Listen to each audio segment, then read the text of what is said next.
आज आपण पाहिलं की कोल्हापूरमध्ये पहिल्यांदाच शिवसेना आणि भारतीय जनता पार्टी राष्ट्रवादी महायुती सत्तेत येणार आहे.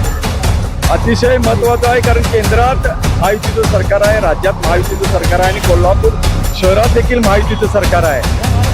तत्कालीन मुख्यमंत्री एकनाथ शिंदे आणि सध्याचे मुख्यमंत्री देवेंद्र फडणवीस, अजितदादा पवार यांच्या नेतृत्वावर कोल्हापूरच्या जनतेने विश्वास टाकला. लोकसभेच्या आणि विधानसभेच्या निवडणुकीत देखील भरघोस यश या ठिकाणी महायुतीला दिलं होतं. विधानसभेला तर 10च्या 10 विधानसभेचे उमेदवार या ठिकाणी विजयी झाले होते आणि तोच ट्रेड आता महापालिकेत देखील दिसला. महापालिकेत देखील महायुती सत्तेवर येत आहे. त्यामुळं कोल्हापुरात विकासाचं नवं पर्व हे पुढं होत आहे. कारण आपण पाहिलं असेल की सत्तेत नसताना देखील भरघोस निधी कोल्हापूरसाठी दिला आणि कोल्हापूर जे 10व्या 11व्या क्रमांकात राज्यावर केलं होतं ते पहिल्या 5 क्रमांकात येत्या 5 वर्षात निश्चित येणार आणि सन्माननीय मुख्यमंत्री आणि उपमुख्यमंत्री मोठ्या प्रमाणावर निधी देऊन कोल्हापूरचा विकास हा घडला. आणि सगळ्यात महत्वाचं म्हणजे शिवसेना हिंदू हृदय सम्राट शिवसेना प्रमुख माननीय बाळासाहेब ठाकरे यांचं कित्येक वर्षाचं स्वप्न माननीय भगवा फडणवीस एकनाथ शिंदे साहेबांच्या माध्यमातून आणि आमदार राजेश शिरसाट साहेबांच्या माध्यमातून ते पूर्ण झालं. याचा मनस्वी आनंद आम्हा सर्व शिवसैनिकांना होत आहे. आज शिवसैनिकाचं एक स्वप्न होतं आणि बाळासाहेब ठाकरेंनी सांगितल्याप्रमाणे की कोल्हापूर महानगरपालिका भगवा ध्वज फडकवावा हे आज आमच्या शिवसैनिकाचे मनोकामना पूर्ण झाले आहे. आणि राजेश क्षीरसागर साहेबांची कोल्हापुरात काय ताकद आहे आज हे जनतेने बघितलं आहे. राजेश क्षीरसागर साहेब हे कोल्हापूरचा किंग मेकर म्हणून आज पुढे भविष्यात होणार. विरोधक टीका करतात त्यांच्यावर काय म्हणणं आहे तुमचं? विरोधकांना आता विरोधकांचं तेच काम आहे.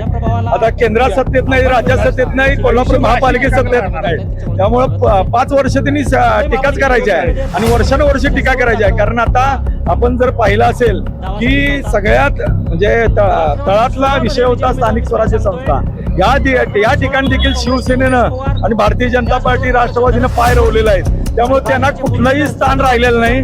आज पाहिलं असेल की विरोधकांची सर्वत्र धुळधाण उडलेलं आहे. त्यामुळे त्यांचं टीका करायचं काम आहे. महायुतीच्या माध्यमातून सगळ्या महायुतीच्या ज्येष्ठ नेत्यांनी एक विचार करून आमचा शिवसेनेचा ऋतुराज क्षीरसागर यांना महापौर करावे आमची शिवसैनिकांची इच्छा आहे. विरोधकांवर विरोधक टीका करताय. विरोधक हे गेले म्हणजे 40-50 वर्ष अशी टीका करत आहेत. पण महायुतीवर किंवा राजेश माध्यमातून सर्किट बेंच असेल, आता जे IT पार्क असेल हे तरुणांनी खरंच बरोबर भावलेलं आहे. त्यामुळे एवढं भरपूर मतदान झालेलं आहे आणि येणाऱ्या काळात कोल्हापूरचा सर्वांगीण विकास तो आमदार राजेशच्या माध्यमातून होणार आहे. एवढी गॅरंटी त्या सगळ्या सर्व होती म्हणून तर एवढं बहुमत मिळालं नाही. सगळ्यात महत्वाचं म्हणजे आमचं जे शिवसेनेचं स्वप्न होतं कोल्हापूर महानगरपालिकेच्या भगवा शिवसेना बाळासाहेब ठाकरेंच्या जी हे होती इच्छा होती ते भगवा परवा तो फडकला आणि ह्या आमच्या प्रभागातून आमच्या युतीच्या 4 सीट्या भरघोस मतांनी निवडून आल्या. याचा मनस्वी आनंद आम्हा सर्व शिवसेना होत आहे.